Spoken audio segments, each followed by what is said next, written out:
Ya, selamat datang di kelas probabilitas dan statistik. Sekarang kita memasuki bab baru, yaitu statistiknya ya. Bagaimana kita menggunakan statistik.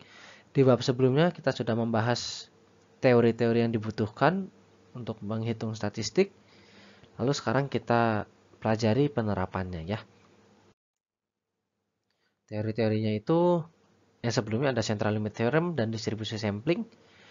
Nah, dari keduanya kita bisa menentukan hal-hal sebagai berikut ya, mulai dari kita pelajari dulu apa itu inferensi statistik, lalu ada yang disebut sebagai estimasi titik dan sifatnya, lalu ada estimasi interval, lalu contoh yang diambil di sini adalah estimasi min, paling sederhana, lalu adalah estimasi proporsi.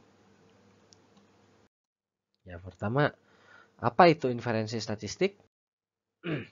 Jadi inferensi statistik itu adalah bagaimana kita ingin menghubungkan parameter dengan statistik. Ya, jadi angka yang ingin kita ketahui, min populasi itu adalah parameter, sifat-sifat populasi itu adalah parameter.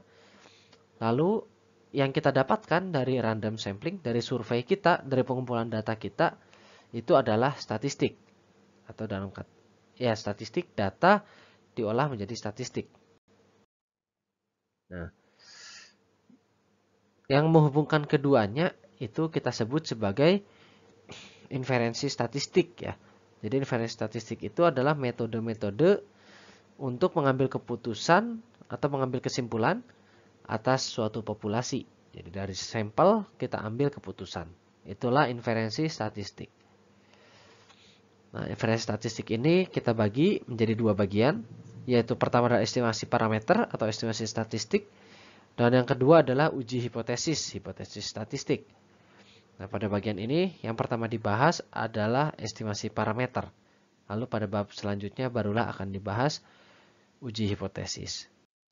Ini sedikit review bahwa kalau kita melakukan sampling, maka setiap sekali ngambil data, satu data itu kita anggap sebagai satu random variable. Sehingga kalau kita mengambil n data, yang sebenarnya kita kumpulkan adalah n random variable. N nilai dari random variable sebanyak n. Sehingga kalau kita menghitung apapun dari hasil data kita, itu bakal kita mendapatkan juga random variable. Fungsi dari random variable akan menjadi random variable lagi ya. Contohnya, rata-rata dari sampel, variansi dari sampel itu adalah random variable. Nah, distribusi dari random variable ini kita sebut sebagai distribusi sampling. Karena random variable-nya merupakan hasil dari sampling.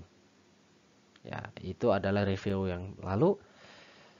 Yang sudah dibahas untuk X bar itu mempunyai distribusi normal dan S kuadrat itu mempunyai distribusi Q kuadrat untuk asumsi populasi normal ya.